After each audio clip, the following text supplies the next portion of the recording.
The attention call has just been sounded, signaling the drillers to prepare for their performance.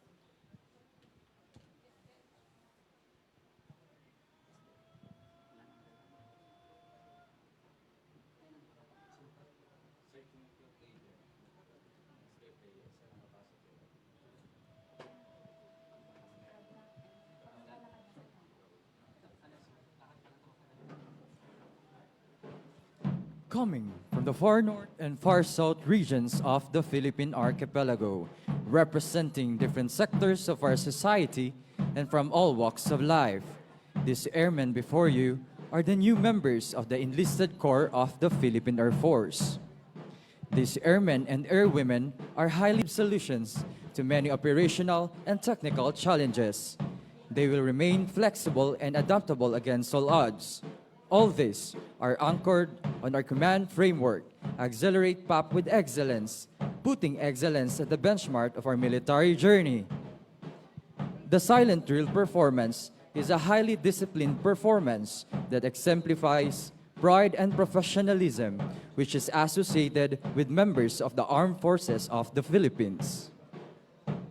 This morning, the squadron will showcase military drill movements without any verbal cadence or commands. The drill exhibition begins with a demonstration of elaborate rifle spins and tosses and concludes with a pass in review.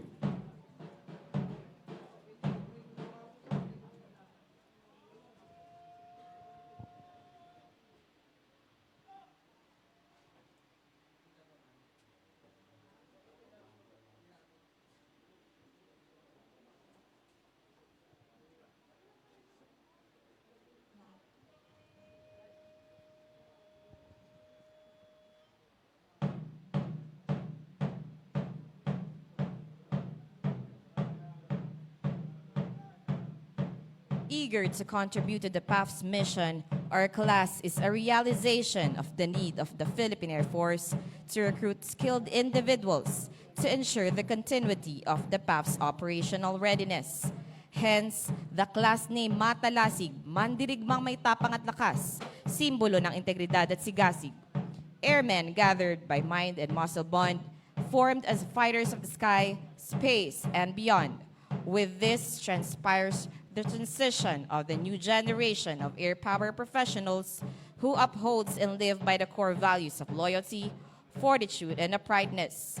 We commit our lives to accomplishing the mission of the Philippine Air Force, which is to organize, train, equip, maintain, and provide forces in order to conduct prompt and sustained air operations to accomplish the AFP mission. The moral courage and strength of character allow us to persevere and achieve more than what is expected of us. Our gallant principles bind us into becoming the competent and committed men and women of the Philippine Air Force. We dedicate our lives for the peace and prosperity of mankind. Being on the grounds of the Air Education, Training, and Doctrine Command,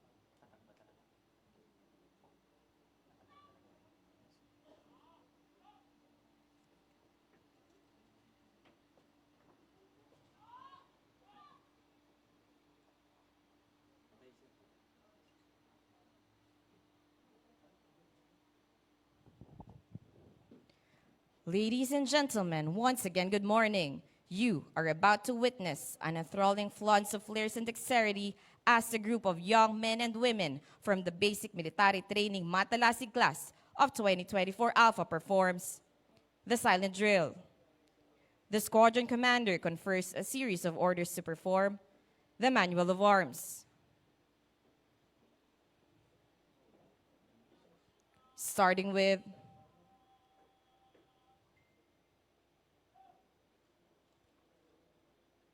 right shoulder arms.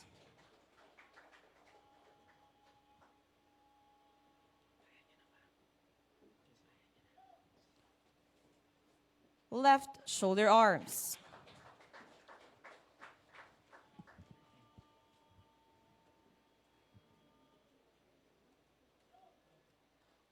Port arms.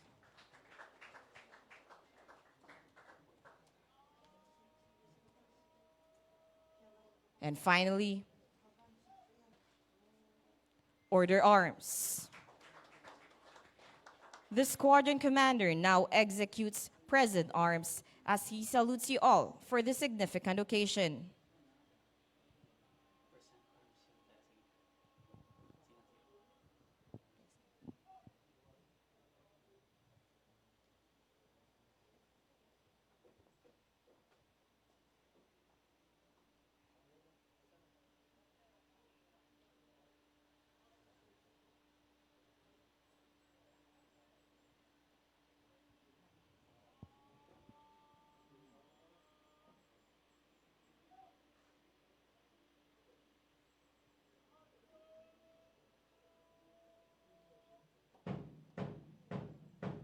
You are now hearing the last command.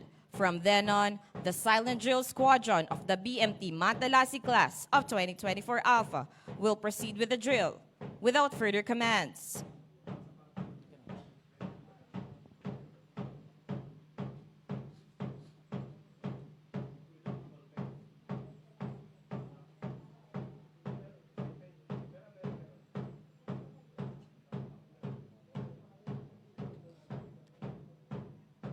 There are two components of life in the earth that affects our being, the light and the dark. Equally, they clinch, neutralize, and match to create a balance. Opposite and complementary forces, which means shaded and sunny, black and white. Two shades indicate balance between two, ensuring interconnection and harmony are natural worlds. They combine in various proportions to produce all the different things in the universe. This is a kind of transition, a kind of evolution. This is the beginning. Nothing in this world is constant. This has been true since the very first day in the individual who decides to be a part of PAP BMS Corps of courageous men and women. The life led outside, even before entering the school, was a far cry from the regimented life that we live right now. But then, this is our fate, the life lived trailing the difficult paths, rather than the one that strays on the easier ways. That is what the changing of colors correspond. The alternate switching of colors, black and white, symbolizes the process of change that each airman must undergo. The changing of colors represents the continuous transformation of an individual as time goes by. Each airman was a civilian who bartered their carefree lives and lavish way of living to a profession of arms and world of command. Another group of diverse individuals comprised of future guardians of our skies. United by a common goal, they are molded into strong soldiers by values necessary for their future roles. As the airmen confront the rigorous demands of military training, this symbol becomes a visual representation of the inner strength and resilience they have demonstrated during physical and mental challenges at PAF BMS. It instills a profound sense of power and determination, reflecting their courage and toughness of spirit. The arrowhead also profound significance for the airmen, encapsulating a multifaceted commitment as they navigate their military careers. The PAF BMS is deep with traditions that develop airmen into individuals with strong character. This is what arrows symbolize. An arrow shot with precision and accuracy stays true to its target. Moreover, it points towards you, our fellow Filipinos whom we promise to serve. This formation is our covenant as future defenders and guardians of the nation.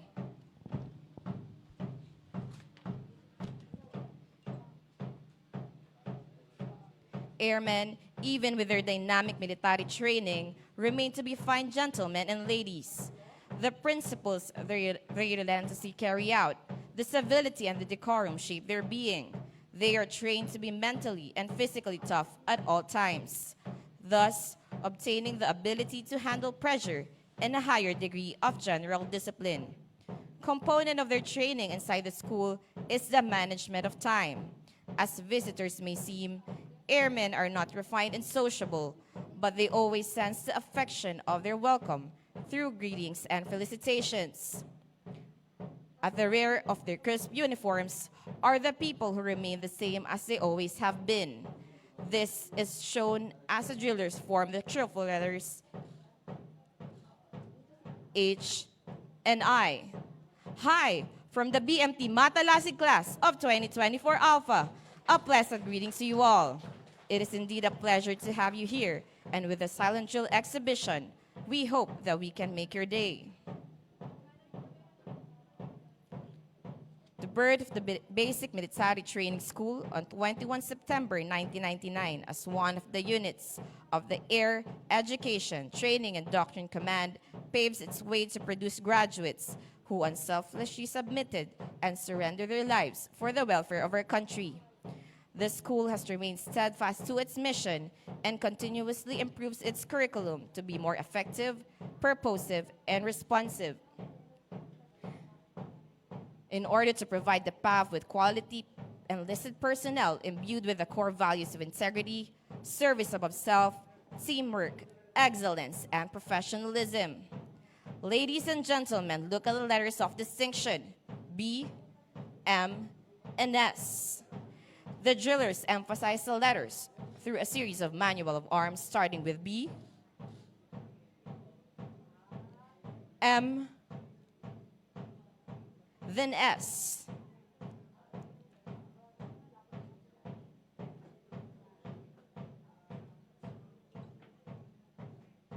The drillers acknowledge honor and stand by the responsibility that comes with it as they execute a salute.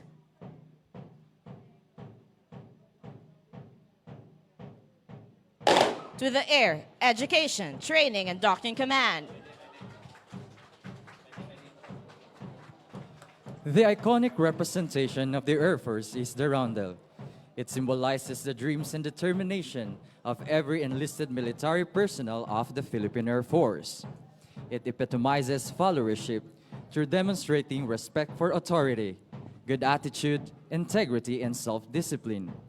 Underneath its prestige and glory are thousands of hardships that each airman and airwoman surpass before being able to wear it with honor. And beyond this iconic insignia are responsibilities attached to it. We are gearing towards the sustainability of the Philippine Air Force vision and mission, anchored on the everlasting patience and deep sense of commitment of every brave airman and airwoman who pledge to explore and defend the infinite skies. Men and women standing upright as the global developers of this institution. This perfection displayed as we dedicate our lives in the service of the country. Such is the message that lies behind the conceptual circles defining the hearts and souls of each attack. We are bound with relentless pressure, and yet we develop a sense of integrity among us. Moving and turning upwards, the drillers will show you the passing of rifles. This exhibition symbolizes the sharing and helping them. Cooperation and coordination is the key to aesthetic results. The drillers will now show you an exhibition that shows the ability of the airmen to fire while being concealed to their natural surroundings.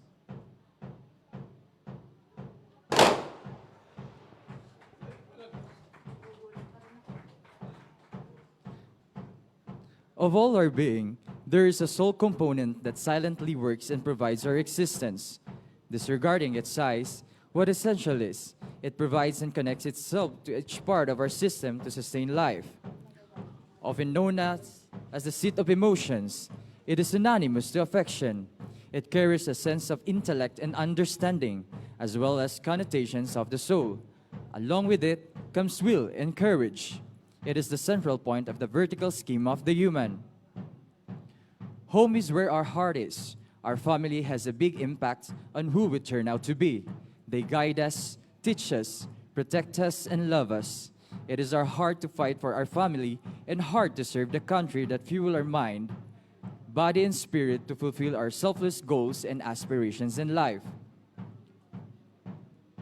A person's heart is not only the size of a fist and a muscle that pumps blood and nourishment, it is also the core of our feelings, sentiments, and passions.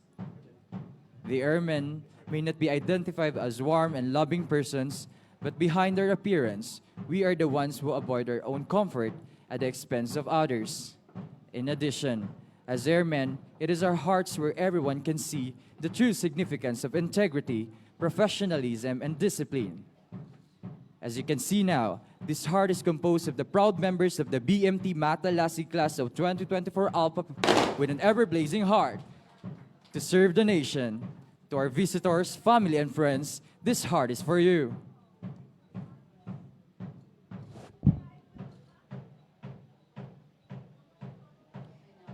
Airmen are pictured as stiff, unfeeling individuals who are not familiar with the word love.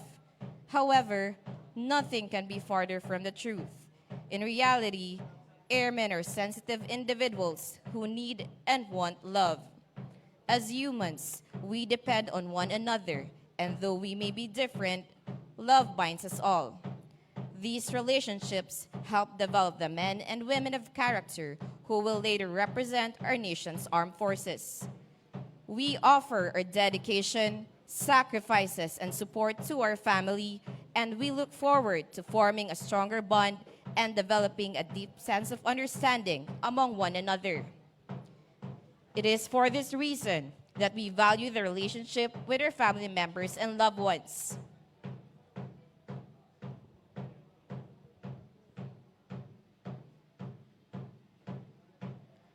To our family, friends, and visitors,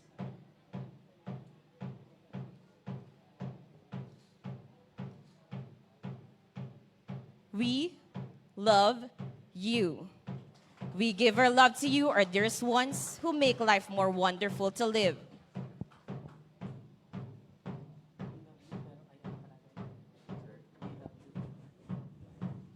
We are compelled to enter into the fifth generation of warfare, as it is imperative for us to embrace all elements that encompass the modern application of air power. The dawn of modern air power application demands a new mindset, a new nature of commitment and responsiveness. We support to embrace incoming modern platforms to fulfill the Philippine Air Force's vision of becoming a more credible and agile Air Force, adaptable to modern warfare, and responsive to national and regional security and development. It is because of this journey that we commit ourselves to become air power professionals through demonstrating keen sense of initiative and innovative thinking. We stand by our firm principles, guided by our values, and united by our purpose to defend our motherland from all threats.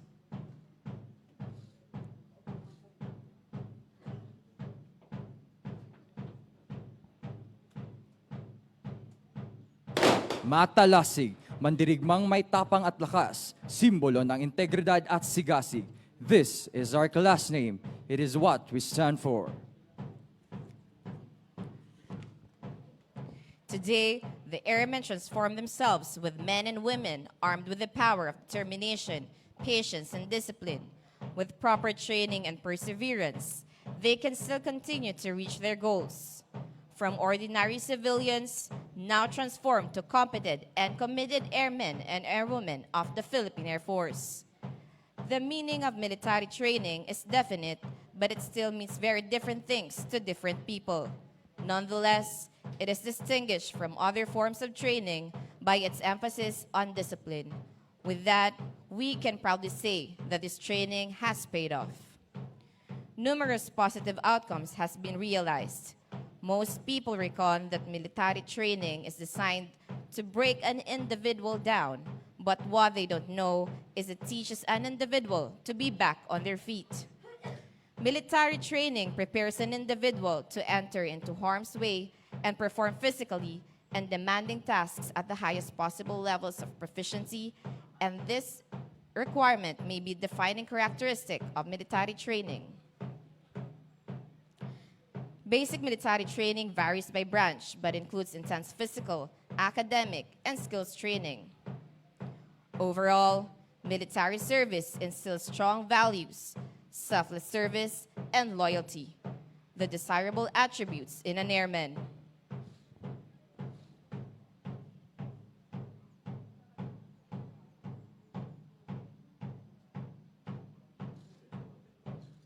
From an innocent individual to men and women of valor, from an ordinary civilian to airmen and airwomen who took the first step into becoming professional soldiers, we stand by our firm principles and accepted the responsibilities anchored on becoming part of the Philippine Air Force. We pledge to serve the country to the best of our abilities. It is indeed a noble act to sacrifice your personal life, to put the country on top of your priorities, para sa bayan. Our ancestors sacrificed their lives in order for us to enjoy the freedom we are experiencing now. It is now our duty and responsibility as modern-day heroes to maintain and sustain the country's freedom.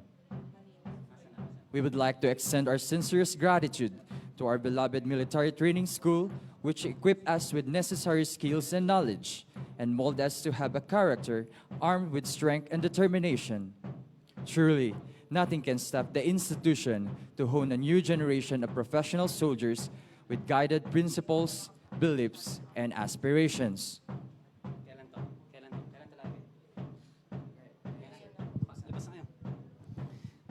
It is established that the silent drill performance demonstrates a unique precision of movements. Now, it is time for the silent drillers to present the antidote of their performance. Ladies and gentlemen, brace yourselves for the hardest part of the drill.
Today's drill performance celebrates the outstanding performance of the BMT Matalasig class of 2024 Alpha.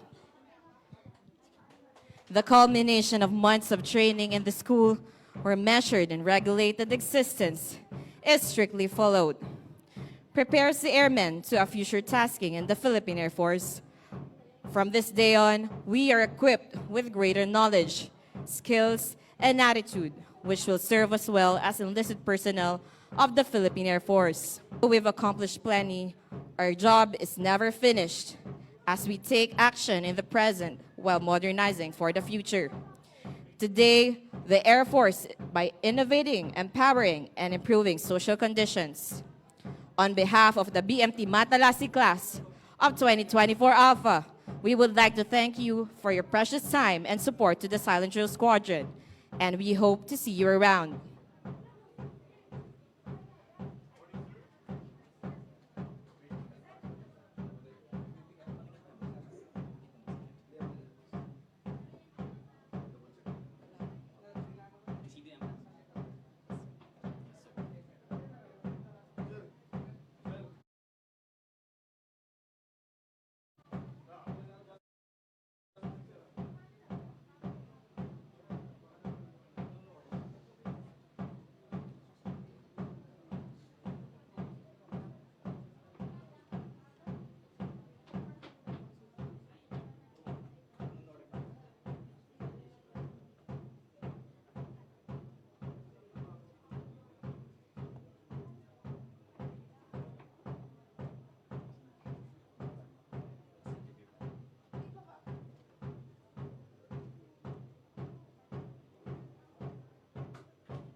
The squadron commander shall now direct the squadron to pass in review.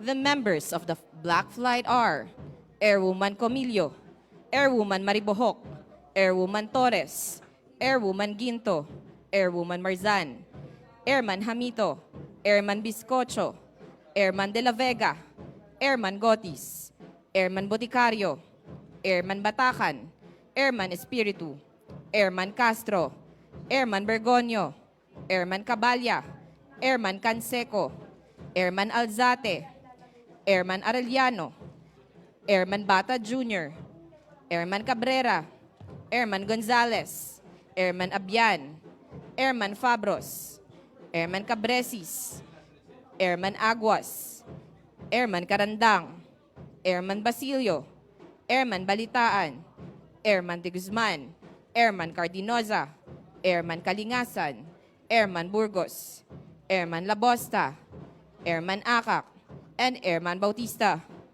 The members of the White Flight are Airman Bargo, Airman Monteroso, Airman Cornel, Airman De Villa, Airman Carazo, Airman Dumayas, Airman Davon, Airwoman Deos, Airman Hitsugan, Airman Inok, Airman De Los Santos, Airwoman La Cuesta, Airman Panes III, Airman Carmaran, Airman Cabico, Airman Dimaano, Airman Rogando, Airman Ilumba Jr., Airman Domingo, Airman Caraballe, Airwoman Wilban, Airman Kakdak, Airman Malang, Airman Akmad, Airwoman Aranel, Airman Diasis, Airwoman Elano, Airman Galuba, Airman Badenas, Airman Cardona, Airman Arizala, Airman Andalion, Airman Bangot, Airman Bicaldo, and Airman Arquisola.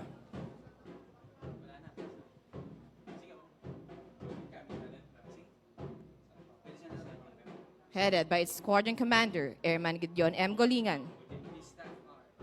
With his staff are Black Flight Leader, Airwoman Bermudez, White Flight Leader, Airman Balbastro, First Sergeant, Airman Carcabuso. Members of the Speaker's Board are Airman Subibi and Airwoman San Agustin.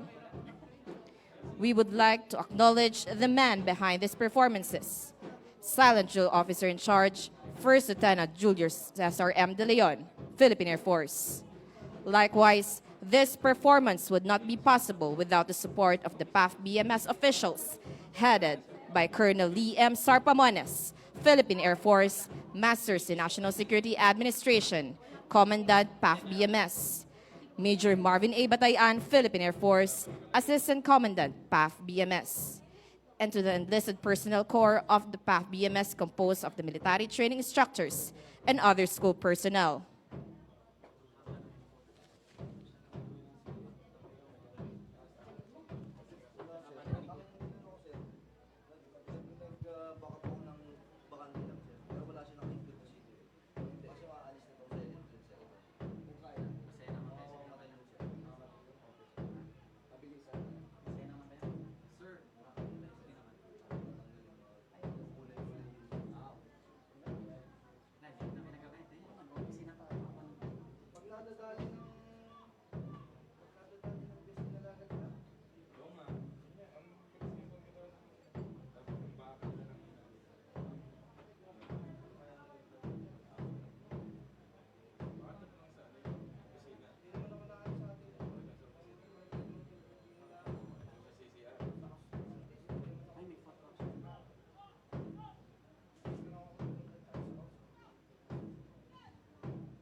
That ends the silent drill squadron performance.